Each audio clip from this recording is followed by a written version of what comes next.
It's time for the podcast, the Made for Agriculture podcast.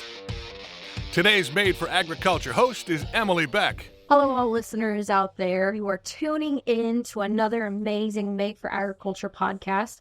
I am one of your hosts, Emily Beck, and today we're going to be having some challenging discussions on succession planning. These discussions don't have to be so challenging after you listen to this podcast and get some key notes, some key takeaways on what you can do and what your family can do to make sure that whenever you do pass, that your wishes are carried on, even from the great beyond. So these steps are going to be easy to follow, and they're easy to follow because we have Wesley Tucker from MU Extension, who is going to be elaborating even more on these and making it, like I said, a very easy process. So stay tuned because it is a very quick podcast. So my actual title is Field Specialist in Agricultural Business and Policy. Often I go by Farm and Range Transition Specialist. I like that one just because that's not my official title, but I like that because it kind of highlights what I do. Is there any intro that you usually do with producers whenever you start this? Or do you just say, you know what, this is my map, this is what we go on, we have our 5 steps, and we roll with it? Well, I mean, you could say, kind of how important is it to you that one of your children or one of your heirs will be farming your ground, 5 years after you're gone? That's kind of probably the most important thing. If that is not important to you, if you are just, because that's the difference between estate planning and succession planning, right? And so I usually start with that. What's the difference between estate planning and succession planning? Estate planning just basically says, I just want to leave my stuff to my kids. And they can do whatever they want to. They can sell it, they can split it up, they can fight over it, they can do whatever they want. One of my heirs continuing my legacy 10 years after I'm gone, then the process is very, very different. Estate planning is easy. Will, trust, even probate, those are easy. Succession planning is hard. Okay, so estate planning is not planning at all. It's planning. A lot of times you go and get a trust and you say, I want all my stuff to go to my kids. But it's, again, estate planning says when I die, my stuff is dumped on my kids and they can do whatever they want to with it. Succession planning is, how do I ensure that one of my heirs is going to be continuing my legacy? That means I have to prepare them while I'm alive. That means I can't, the whole fair versus equal thing has to come into this. Because if I've got 4 kids and I split the farm up 4 ways, I've just now ensured that it's not going to continue because the one's not going to be able to buy out the other 3, all of those type of things. Okay. So they're very, very different. Okay. So those country songs that you hear on the radio of, oh, this old farmer won't sell. I always think, just wait till the next generation. His kids. They will sell. But, okay, so preventing that from happening, you're saying integrating, making sure that you're allowing that next generation to integrate into your already existing system. How do you suggest a producer doing that? And at what age is it better to do that at? Start integrating slowly, gradually over time. Succession planning starts as well when you give your kids their very first set of chores. How do you involve them in the operation? Do you micromanage them? You tell them exactly what they have to do, how they have to do their chores, and do you criticize them when they don't do it the way you would do it? Or do you tell them what you expect to be done and develop them as the problem solvers that they need to be once you're gone? So succession planning starts with their very first set of chores. Okay. So when they're young, ideally when they're young. Okay. Yeah. And then what's the next steps after that? I mean, you're setting them up to be successful with that. Then what do you recommend? So as I say, we'll go through the 5 phases. First phase of succession planning is you send the children away before they're allowed to come back. And that doesn't mean college, not everyone's going, but I want them to go work for someone else and get other skills that they can bring back and make my operation better. Preferably, I hope they get a good boss and a bad boss, so that they can see the difference and so that they can be a better manager over our employees when they come back. When they do come back, that's the first phase. Second phase is they come back and they start what we call a trial work period. And trial work period is I pay my kids a salary just like I would pay any other employee. And it's really a testing period to see, can we be family members and business partners, or is the friction between those two relationships going to be too strong to where we destroy the family relationship? Because the biggest challenge with succession planning is, how do we be family and business at the same time, right? That's the biggest challenge. So we need to test the waters to see, if we try to be business partners, is it going to be too hard on the family relationships? If we decide we can make it through that phase, then we go to the third phase, which is they begin taking on management responsibilities and ownership responsibilities. I don't want them not getting to own anything. I want them getting to buy and earn their way into the business. If they've been a part of the family business for more than 5 years and they don't own any of it, we're failing them. I don't want them just being a glorified hired hand. I want them being a business partner, managing part of it and owning part of it. The fourth phase is advanced management and ownership. And by this time, it has to include the finances. We can't be just letting them decide when to rotate the cows or when to start cutting beets. They've got to start being a part of the financial decisions and managing the checkbook. And then the final phase is they become the majority manager and owner. And that does not mean withdrawal for the older generation. I need the older generation to stay involved, but I need them to realize that their role changes. They go from being the star quarterback, calling all the shots, to more of an advisor or a mentor to the next generation. And that's hard. That's hard for farmers. That's extremely hard, because their identity is a farmer. That's their identity, right? But they can still be an identity by helping their kids they can still be a farmer by helping their kids be successful. But that's such a hard transition, for, to be honest with you, Western culture, North American culture, right? Because in our culture, we teach people from a young age, life is a game, and you are supposed to compete and win the game of life until the day you die. So we had a recent land auction recently, and two farmers were fighting at the land auction, an 84-year-old and a 92-year-old. The 92-year-old won and got the land, right? Oh, Lord.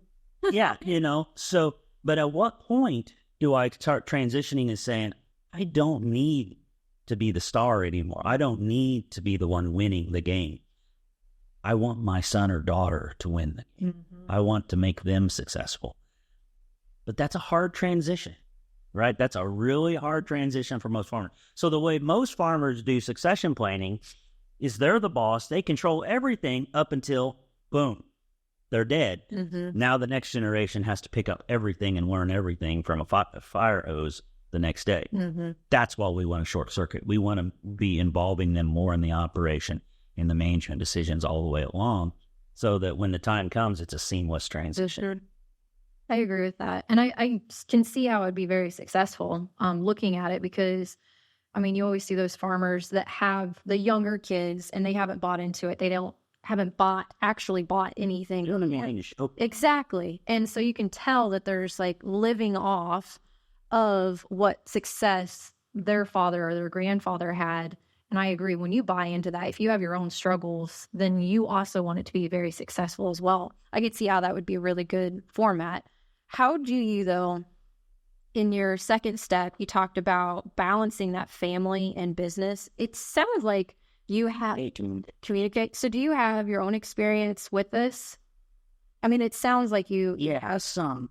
That's what actually got me really onto this, is whenever my family when my father passed away. So I started doing this about 11 years ago and 12 years ago, and 11 years ago, we lost my father. And so in our own family, we went through this process as well.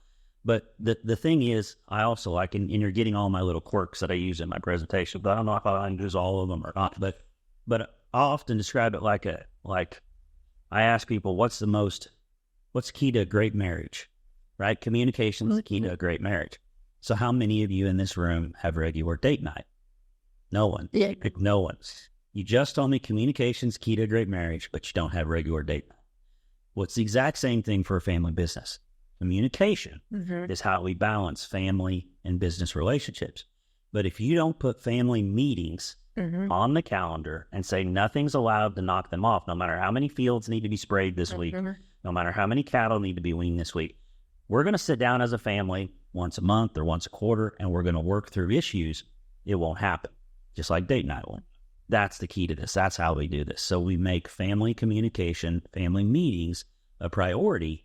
And if you look, the families that do that, that have regular family business meetings and talk and work through the issues and communicate, those are the ones that are successful. Okay.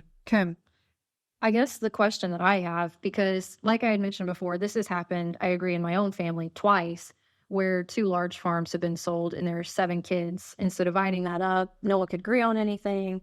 And even if they did, I mean, over years, then they decided, no, we just need to divide it. But who starts that conversation? Ideally, it would be the farmer, the producer. So it goes back to, you have to decide, how important is it to you that your legacy? You cannot split it 7 ways and expect the one to buy out the other 6 the day after the funeral. Now, that does not mean I'm telling you to screw all the off-farm. That's not what I'm saying. I mean, I really want to, though. Sometimes. Yeah, I know. But you have to make some hard decisions. And what you cannot allow to happen is you cannot allow the other 6 to walk up the day after the funeral and say, I want my money and I want it now. Because you just put the for sale sign on the farm and you allow that. Now, things that you can do, you can set it up on where you can leave it to all of them and you can give the one an option to lease it for the next 20 years. Okay. There's other things that you can do. I'm not a big fan of some of those, but there are different things that you can do. But it does ultimately come down to some decisions, hard decisions of how important is it to me. And this brings up this whole fair versus equal thing, right? Often, if I really want my farm to continue, the distribution may not be equal, right? Everybody's column may not add up to the exact same penny. But there is a difference. There is a difference, too, if you're leaving someone land that has value, no doubt about it, but it doesn't, unless you sell it, it doesn't produce any equity, versus if you leave someone cash. So like I like to use the example. I had a farmer that had six granddaughters, and he really he was going to leave his farm to all 6 of his granddaughters, but he was going to say they could never sell it. He was going to tie it up where they could never sell it. Wow. 2 of the granddaughters were actually involved in the farm and wanted the farm. The other 4, completely gone. 2 of them were in California. But his thought was, I'm going to leave all the farm to all 6 granddaughters. Each of them, his estate was worth about $6.5 million. Okay. So he had about $6 million in land, and he had about $500,000 in other assets, other liquid assets. And so he's going to leave all $6.5 million to all 6 granddaughters. And they could never sell it, though. He's going to tie it up where they could never sell it. And I said, before you do that, why don't you ask at least those 2 in California, do you want to inherit your $1 million in land that I'm not going to let you sell? You can't do anything with it. Or would you rather have half of the $500,000? Would you rather have a couple $100,000 cash or $1 million in land that you can't do anything with? I promise you, they're going to jump on the $200,000 cash. So it comes into this thing, what is the difference? Sometimes cash is more valuable than land if you're not selling it, right? And so this whole fair versus equal, some of that type discussion comes into this, right? And I know one of the conferences I listened to you at really opened my eyes, because like I had mentioned, the 2 farms that are already sold, but my folks, they have a century farm, and I have 2 other siblings. And you had mentioned that sweat equity means a lot in it too, that if some of those siblings are they worked on that farm, they've done a lot for that operation, and then there's others that maybe haven't, how do you divide that up? And I know that you had mentioned just that, maybe there's a life insurance policy that other person could have, and that these other 2 siblings that have the sweat equity, they've already bought into it. Sweat equity is a really important topic. The problem is often we don't put a formal process around sweat equity, right? So farmer calls me, and he says, I've spent the last 25 years part of the operation. I've never been paid very much. I just always helped Dad, got a little bit at the end of the year. Now I'm finding out that Dad's estate plan is that the farm's going to be split among the 6 of us kids. And I'm like, well, here's the problem. You have banked a lot of sweat equity through the years. Dad's not giving you any credit for that sweat equity. And so we've not formed a formal process for it. So this is where my talk to young producers is, do not spend the next 20 years a part of the operation without any knowledge of how you're going to build your future. So whether that is a formal process around sweat equity that says for every year I get some type of credit for my sweat equity, or back to phase 3, did you get to start owning something? Did you get to start earning part of the business? That's why I say, let's don't wait until the funeral to divide up the assets. If they're going to be part of it, give them credit for that sweat equity in phase 3, that every year they're a part of your operation, they get 2% of the ownership assets, or they get to start owning a few of the cows or a few of the machinery themselves. Mm-hmm. But start it back in phase 3. Don't wait till the funeral to do this, because that's how we get family squabbles. But if every year that they're a part of the operation, they get to start earning some assets that are theirs, it does 2 things. It gets around the fair versus equal, but it also, what if I've been a part of the operation for the last 25 years, and then now Mom goes into the nursing home. I may not get any credit for my sweat equity because the nursing home. Or what if Mom happens to pass away first and Dad remarries? Because Dads always remarry, right? Dads can't noticed that. Dads can't stay widows. Dads they have to have someone cook and clean for them. So women do not remarry. Men always remarry. Okay. And so if Dad remarries, wants to keep his new wife and her kids from getting the farm. Yeah. If I have no formal thing from my sweat equity. That sounds like a whole other cluster trying to figure that out and everything. Okay. So I guess my question is, this podcast is going to get people thinking, at least I hope it's going to get people thinking about this, not only from the heirs, but also from the producer side of it. Where do they go if they want to get this done? If they want to start this process, who do they need to talk to? There are some good resources out there. There's some good workbooks out there. We have a few guide sheets on at the MU page. There's a lot of other good workbooks out there from other universities. What I typically tell people, and I have nothing to back this up, but what I tell people is somewhere 75-80% of people can do this on their own. If they'll just start sitting down and communicating, work through some workbooks and stuff, 75-80% of people probably can do this on their own. 10-15% need a coordinator, need someone that's going, probably a paid facilitator that's going to help them through this process. Now, you need a good professional team. You need a good attorney. You need a good tax professional, and you need a good financial planner. That's your professional team. But some 10-15% are going to need a coordinator, a farm succession coordinator that can help coordinate that team and work through that process. But most people can get a few resources, start talking with their kids, and can make some plans to work through this, right? Some people need a professional coordinator to help facilitate family meetings, help them through that process. Yeah, and the biggest challenge is this is hard. No one likes to deal with this. So a lot of people will listen to this podcast and be like, yeah, I need to do some of that. They'll start thinking about how they're going to talk to their kids about it, and then they'll just, I think I need to go plant something. They'll get back to farming. Right? Yeah. This is going to be uncomfortable. And it's going to take some time away from farm. Yeah. But how important is it to you that your legacy lives beyond it?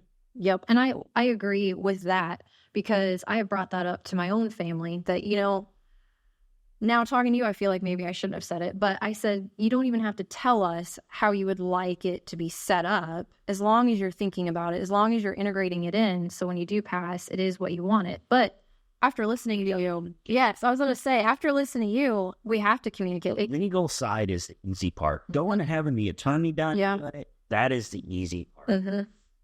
Communicating it, the setting it up, figuring out what you want to do, that's the hard part. Oh, no. And to not make it feel like you're favoring one child over the other. That's where...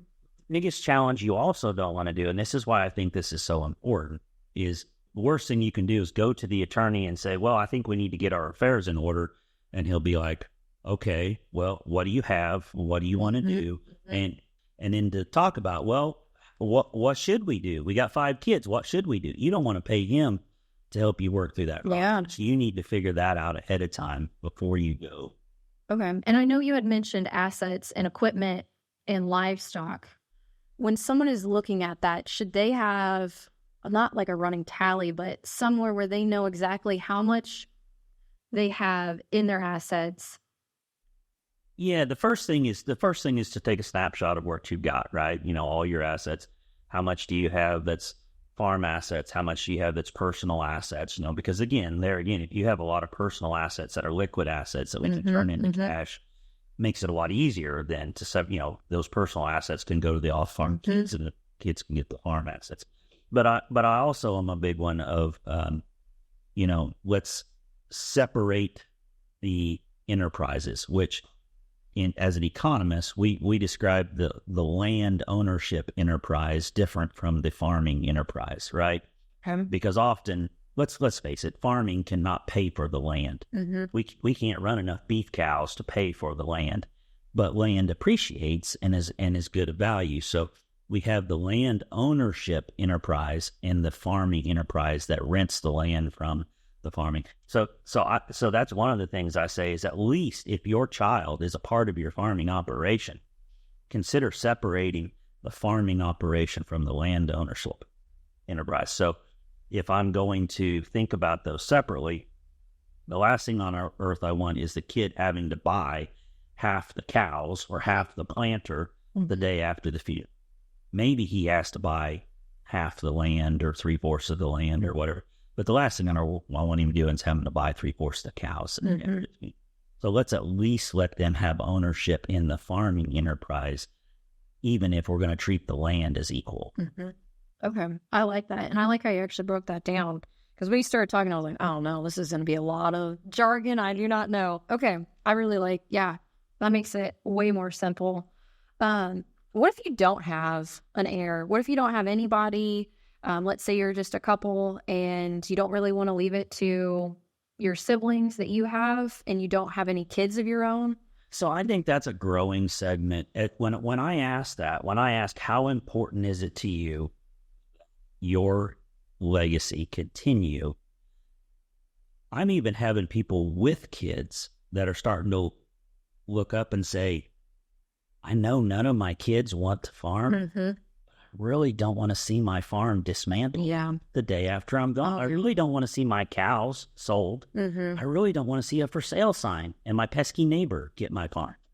So even if my kids don't want it, I'm not sure I want to see it dismantled the day after I'm gone. Or houses on it. Right. So what if I find a good young person that wants to be? Now that's even harder because often people they say they want a young person to take over, but what they really want is a glorified hired hand, right? So it's hard working through that process. But what if I take a young person that there's no way they can start farming, right, with the capital assets, and I take them under my wing and mentor them, and they become the one that's going to take over my operation. Now, maybe my kids get the value from that, right? Because I also will throw out, let's say you let your kid, let's say you leave it.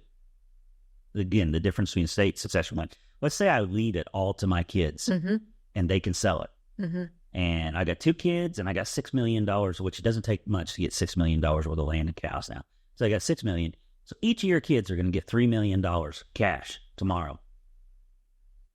Is their life going to be better 5 years from now when they got $3 million cash dumped in there? So what if we leave the land to them, but they have to lease it to this young producer for the next 10 or 15 years, and they get some value out of it, or we create a rent to own or something where they get some money every year, but they're not going to get all $3 million in one lump sum. Yeah. And they get some value over the next 10 to 15 years. Mm-hmm. And guess what? Then what's the land going to be worth? 15 years from now, there's value in, even if your kids, even if you don't have any kids, then that's definitely a model I like to look at. But even if you have kids and they don't have any interest, there's still value in helping a young producer try to get started here. And you may actually be doing your kids a favor by not giving them $3 million cash all at once. So how do you, I'm assuming there's a way in which you can lock in that rate so that if land value does increase, that new farmer that you said, okay, you're going to take over this land, but you're going to lease it from my kids. How do you make sure that price is locked in? Is that something there's legal ways to do that? Again, okay, that's a little bit beyond my scope because I'm not the attorney, right? I say that's for the attorney to figure out. But there are ways. There are installment sales. Okay. You can do a binding contract that says we're doing a sale, but the kids are going to get payments over the next 20 years or whatever. There are legal ways to do that. It's just you got to do that now, right? Again, you got to do that before you die.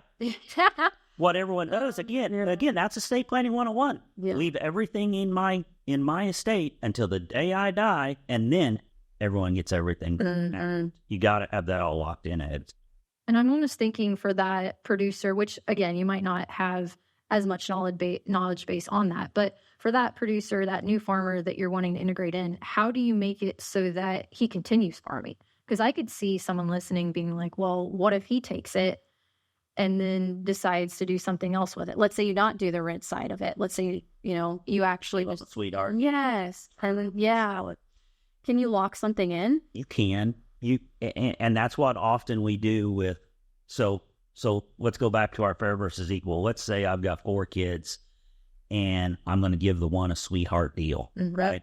Again, I'm not the attorney. I don't know exactly how they do this, but there are ways where if you give the one a sweetheart deal, but if they sell it within the next 20 years, then they have to give their siblings a portion of that appreciation value. There are ways that you can legally do that to where if they do turn around and sell it or don't do, then they've got to go ahead and compensate their heirs for what the sweetheart deal was. Okay. So there's a way to set things in. Again, that's beyond my attorney value, but there are ways to do it. So I know we've talked about kind of the older generation moving forward and also, just starting out with your kids, with your step one.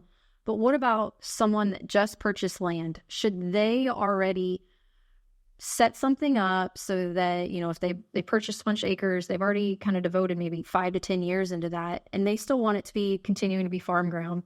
What do you recommend for that first-time generation farmer? As far as how to protect it? Yes, but also set everything up so it goes to the correct, so they don't have to go through probate. The legal side of it, you want to avoid probate, so you've got your non-probate transfers, right? Your pay on death, transfer on death for your automobiles, and your beneficiary deeds. So those are at least the low-hanging fruit. Most people, people always ask, do I need a trust?